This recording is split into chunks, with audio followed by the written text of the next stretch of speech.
Welcome back to Celebrity Radio. It's Alex Melfield talking to some of the world's biggest stars and some of my favourite people. Today we have both. A man who has been at number one 4 times and sold just 70 million albums. Ali Campbell, how are you? I'm fine this morning. How are you? I'm not bad. I'm delicious, to be honest, because I'm talking to you and your music makes me feel good. I heard you on Terry Wogan the other week and live you knock it out the park with that voice.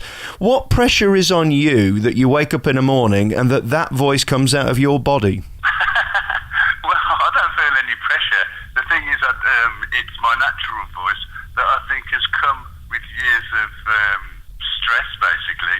I had pleurisy very early on in my career, so I think I sort of squeezed my vocals out through my nose, according to doctors, which is why I've never had polyps or nodules, or any problems with my throat, because if you think about my voice, it's quite nasal. It's extraordinary, though, and hearing it live is just tremendous. I saw you in Nottingham a couple of years ago, and of course you've got the beat, which is going to help make your music uplifting. To be on stage doing these songs, She's a Lady probably is one of my favourite songs you've ever done. I know it's strange because probably nobody's heard of it, but you just made it your own, and it's so moving and brilliant. How does it feel when you're on stage doing these songs? Well, that particular one I enjoyed immensely because I was joined by the wonderful Lady Saw on our 21st birthday celebrations, I think that was. Well, Lady Saw is a great hero of mine, or heroine of mine, I should say. She's basically the number one female vocalist of Jamaica, and she's been doing what she does for a very long time now. So it was an absolute joy. Is it fun being you? I mean, you can more or less work with who you want. Everybody knows you. UB40 is an international brand. It doesn't get much better, does it? No. I mean, I've just come back from a gig I played with the Philharmonic Orchestra, and I was with Luciano and John Holtz, the wonderful John Holtz, who, bless his heart, is a little bit ill at the moment, so we all wish him the best. But, to be up there singing with John Holtz, it's like I have to pinch myself sometimes.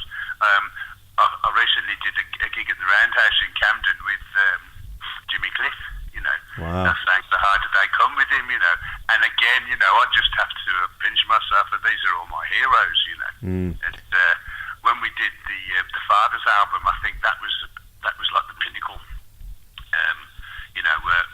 We're always asked why we played reggae, so we did the Labour of Love series, covering all the songs by our favourite Jamaican artists, and then we got a chance to make an album with all our favourite artists singing our songs, called the Father's album, and it just doesn't get any better than that, I know I've asked you this question before, but for those who are in this interview for the first time, your love of reggae, where did it come from? How did that happen for a guy from Birmingham that fell in love with this place? Well, I come from South Birmingham, a place called Borsall Heath, which in the 50s and 60s was predominantly West Indian and Asian,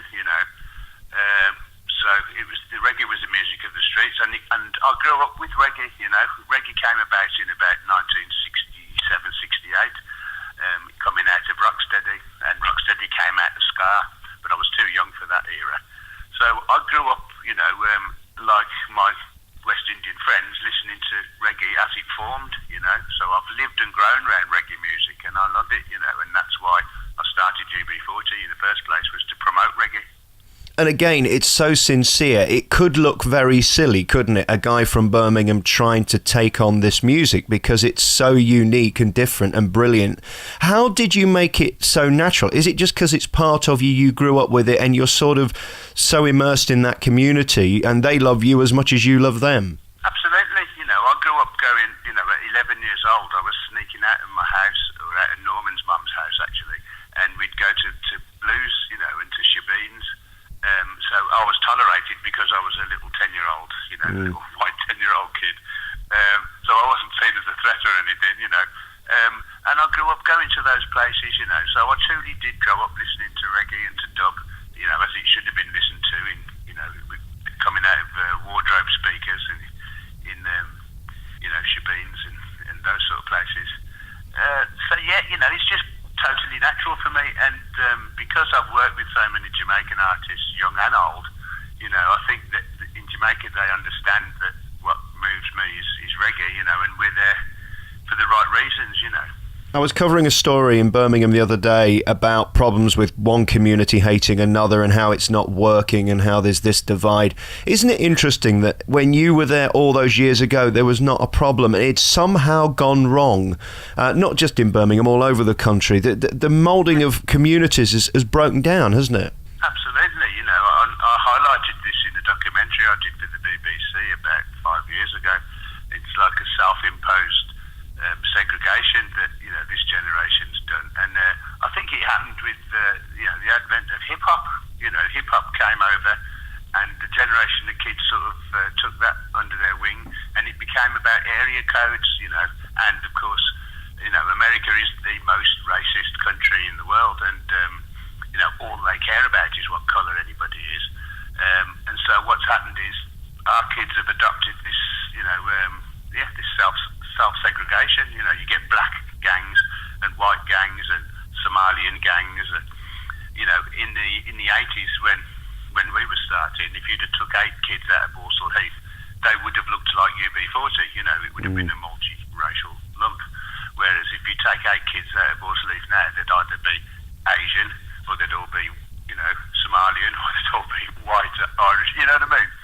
And it's very sad, yeah. And I believe that, you know, it's because we adopted the American way. You can see what's happening in America right now, you know, with the race riots and stuff. It's interesting as well that reggae's backbone is one of love and peace. Hip-hop's about hate and anger, isn't it? Absolutely. Well, I've not thought of it. Know, but most of it is, yeah. You know, and reggae is about, you know, love and unity and peace. And it's about bringing people together, you know, not segregating them. Yeah, it's fascinating. You're still working all over the world. What is it like being you now? I mean, you first stood on that stage nearly 40 years ago, let's face it, we won't tell anybody, and you're still as popular today. Is that the greatest affirmation for an artist, that you're still relevant, current and bringing out albums? Well, I think it's, yeah, and it's because of reggae, you know. People all over the world love reggae. There's actually a song on the new album singing where we say that, all cool people love reggae music. And I think when people go, you know, what's your secret to your success? There's no secret. The success comes from the fact that people love reggae music, you know, and you know, that's why we love it, because it's the greatest music. It's the youngest music in the world, you know, and it's not a negative music, you know. It's like you said, it's the music that brings people together rather than forces them apart. I first spoke to you, we did an in-depth interview at the BBC, and you just left UB40, and at that time I think you were upset and angry, and you had every right to be. It's interesting hearing you talk just the other week that that's all gone now, and it's sort of worked itself out, hasn't it? Karma. Well, I think that the fans are starting to vote with their feet, really. You know, it's, you know, when Astro came back to the fold, you know, and there was a very definite movement towards coming back to us, because people didn't want what the old UB40 had done, which was a country album, you know. It was like the biggest shock, and actually I feel that they really let the fans down, you know, by doing that. And Astro, obviously. So it's sort of, Astro's come back to the fold, and people are now going, it's like there's a conclusion, you know, at last, you know, they're all saying, at last, we've got UB40 back. Right. But without you being the voice of UB40, there isn't a UB40. I mean, you were it. That was what made it so distinctive. And I think that was the flaw in their campaign, wasn't it, really? Well, really, when I left, what they did was they let the guy who wrote all the melodies leave, you know, all the way through the UB40 career, 24 albums, all the original songs, which there was 21 albums of, I did all the melodies, you know. Different people wrote the lyrics, but I was the melody man. And of course, when I left, they found themselves not able to write any melodies. Right. And they're still, you know, they're still suffering from that now. There's a big problem, isn't it? For you, what are you most proud of? Is there one riff? Is there one line? Is there one song that you can't wait to do in every show? Well, I love doing the show that we're doing now, you know. few tracks off the new album, so what we're doing is, because we play so many festivals and stuff, we do a greatest hits show. And I'm very proud of that, because there's not many people that have had as many hits as UB40, We had 40 top 20 hits, in the 80s and 90s. Yeah. And I am constantly proud that I can go out, I can rock up anywhere with a great band, and I can play for an hour and a half, and the audience will know every song, and we can do that all over the world, Papua New Guinea, the Solomon Islands, Uganda, Mozambique, Angola, everywhere we go, people know the songs, and that's what I'm proud of. Do you still get nervous? Is there still a tingle in the bottom of your stomach when you walk out on stage? I'll leave that tingle in the bottom of the toilet, I'll do that. Yeah, I'm always very, very nervous before a show, and it's never changed. And I think if I stopped getting nervous, I'd be a bit worried. Yeah. What's interesting about your career, and I was thinking about this the other day, show business has become very mucky and murky. You seem to have kept your nose very clean and kept out of all the nonsense of it. What do you think is going on with show business? Do you worry about it? Do you care, or do you just do your own thing and let them get on with it? Well, I think that, things change every 10 years, a new format comes along, video killed the radio star, and, CDs killed vinyl. Downloads have killed CDs, and now we've just had a 10-year era where reality television and not reality television, talent show television has run the charts. Yeah. So it's all been very odd. But what you have to do is you have to ride with it, and you have to adapt, to the situation. Okay, so we have to go for downloads now rather than making CDs, and instead of a gig being an advert for your CD, as it was in the 80s and the 90s, now a CD is an advert for your gig. Right. But you have to adapt, otherwise you do disappear. And people, artists who weren't very weren't a live act, they've all disappeared, because you just can't survive on CD sales anymore. Yeah, and it's a shame because the record companies won't back you anymore, will they? I mean, that was what sustained your career. That's right, you don't get any tour support. Most of the major record companies have been bought up and merged, There was a period when all the fantastic studios in London were all just closing down, Olympic and Eden and the Townhouse, all the very famous big studios.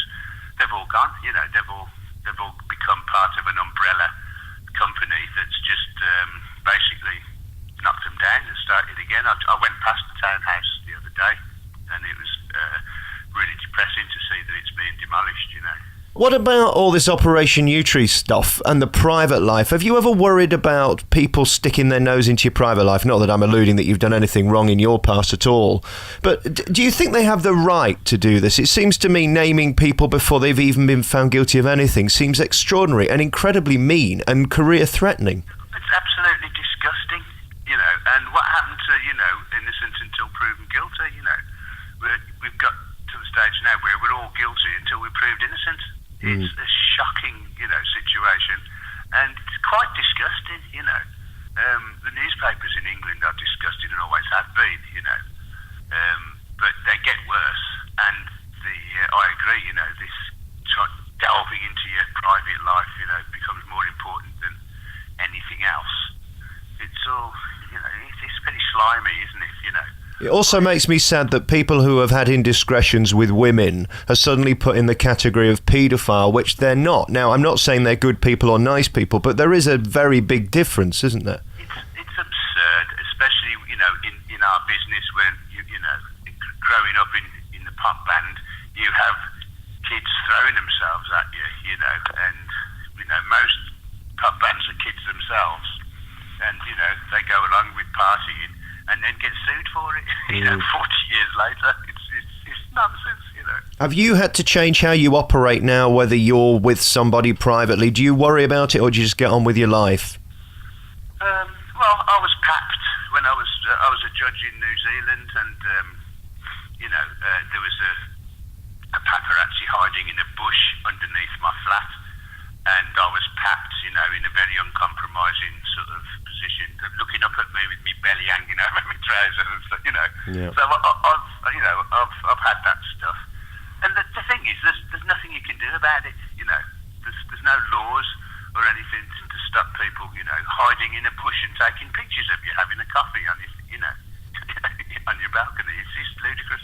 I think what's even more worrying now, when the police are being complicit in leaking these stories, as we saw last week with Cliff, and of course we don't know whether he's innocent or guilty or anything, and I'm not talking about him, but it's disgraceful. That will probably make it, all of the evidence or any evidence that they get inadmissible, because they've gone about it in such a disgusting and underhand way. Yeah.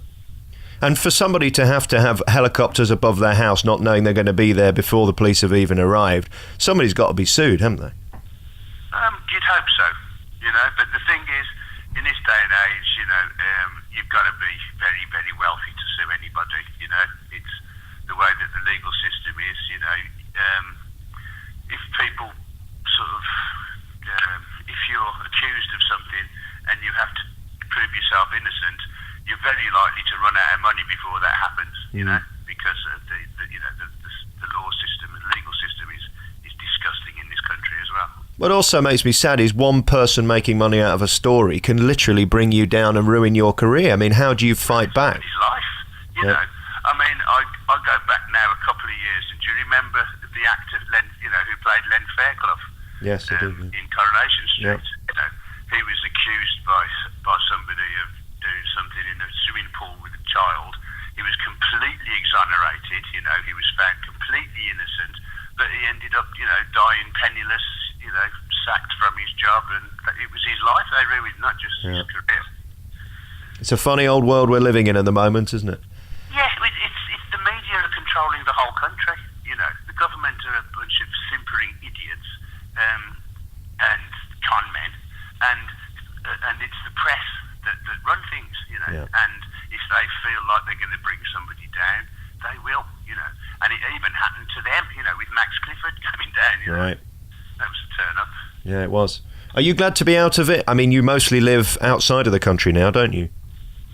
Well, I spend a lot of time on tour, but now I'm still living in, you know, down in the south of England. I love where I live.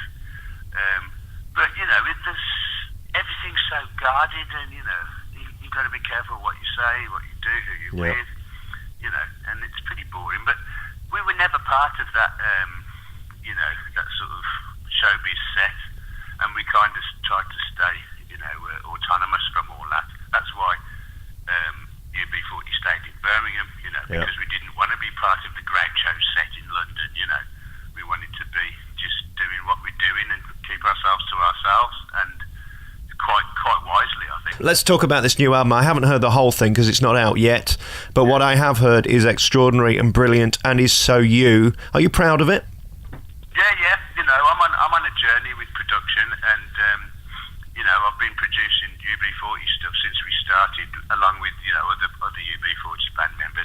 Now I've produced my own. This is my fourth album that I've produced on my own, and you know, they get better each time, and I'm happier with the result each time. And this new album called Silhouette is my best one yet, you know, and I think the fans are going to absolutely love it, especially given the disastrous offering that they had from the Dark Side, you know, the country album.